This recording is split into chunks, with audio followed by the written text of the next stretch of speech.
បាទសួស្តីពុកម៉ែបងប្អូនជនរួមភាសាបាទឥឡូវឱកាសពេលវេលាល្អយើងនេះថ្ងៃសៅរ៍អាទិត្យមានតែ relax នៅវាលស្រែនៅក្បែរផ្ទះយើងអញ្ចឹងឆ្ងាញ់បងឆ្ងាញ់ហ៎មានកន្លងសាច់ដុំមានកន្លងអើមើលសុំសាច់ដុំមានទេប៉ុន្តែបន្ទាប់ពីការហូបភ្លាមការវាហូបអីគេប្រហិតមែនប្រហិតសាច់គោនោះភ្លាមបាទសុំភ្លាមចាប់ដើមមានសាច់ដុំភ្លាមមើលសុំសាច់ដុំទេបាទឃើញមានពីមុនអត់មានទេពេលមិនតាន់ហូបប្រហែលទេឥឡូវអាប្រហិតហ្នឹងយើងទិញមិនឲ្យលក់មិនដែរយើងទិញនេះបបាក់និយាយបងប្អូនហេតុបងស្គាល់អានេះមើលអូអាម៉ាតហ្នឹងមែនម៉ាតធ្វើហ្នឹងមែនហ្នឹងម៉ាតការ៉េមែនម៉ាតការ៉េបាទអូយអញ្ចឹងមានន័យថាបងឯងនៅទឹកដីការ៉េមែនដីការ៉េសប្តាហ៍នេះអូខេតំបន់ស្ទឹងមានជ័យស្ទឹងមានជ័យមែនអូនិយាយលេបងប្អូននៅការ៉េនៅខ្មាំងជួហ្នឹងហើយនិយាយលេងឲ្យតបាយសើអញ្ចឹងបងប្អូនអើយ stress ពេករងថ្ងៃដល់ចង់ឈួតម្ដងនិយាយតែសាក់ក្បាលវិញអស់សឹងតែអស់ពីក្បាលហើយដូចគេនិយាយថាកាលនៅខ្មែរមិនតាន់ឡើងមកសាក់នៅពេញក្បាលដល់ពេលមកដល់កូរ៉េយូរសាក់ចង់អស់ពីក្បាលហើយដោយសារ stress មិនដឹង stress រឿងអីខ្លះទេបងប្អូនអើយចេះតែគិតទៅពីពេលខ្លះអាពងឲ្យធ្វើការក៏នៅឆ្លៀតគិតលួចគិតដឹងស្អីទេវើវិញទឹកវិញដីនោះ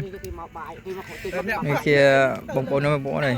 និយាយខអីទៅកុំប្រែកាន់បងប្អូនហ្នឹងនោះធីមនោះគឺធីមថៃបងប្អូននៅកន្លែងភ្លើងនោះភ្លើងនឹងពួកថៃបងប្អូនហ្នឹងហើយ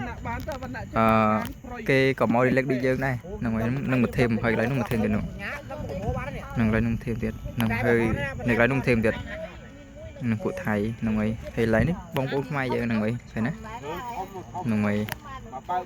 មានកង់អគ្គិសនីមានអីចឹងទៅពួកយើងនៅក្បែរផ្ទះហ្នឹងនៅផ្ទះជួលនៅកន្លែងហ្នឹងហើយកន្លែងនេះក៏ផ្ទះជួលដែរហ្នឹងហើយវាសេរីភាពដែរយើងនៅផ្ទះជួលបងប្អូនដោយសារអីយើងនៅផ្ទះជួល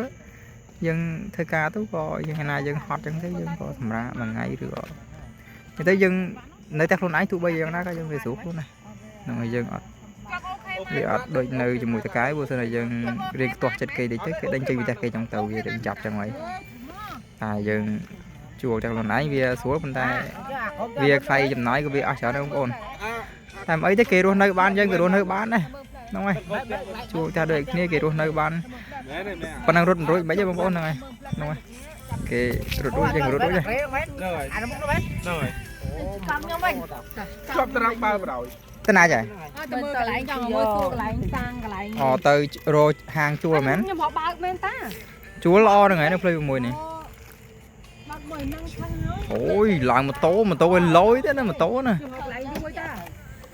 តែខ្ញុំហៅកន្លែងទូចជាតិចោលយ៉ាអូយដាក់ទៅហើយតាណាចេះ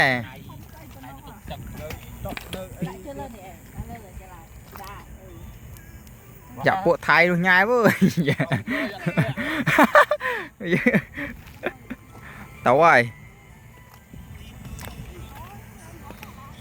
ជាសម្បើមស៊ីតាំងពីក្បាលល្ងាចមកនេះមិនតចប់ទេពិសេសបងបណ្ណាអត់ទេបងនិយាយលេងហូបច្រើនកាលណាល្អកាលហ្នឹងសុខភាពល្អហ្នឹងហើយ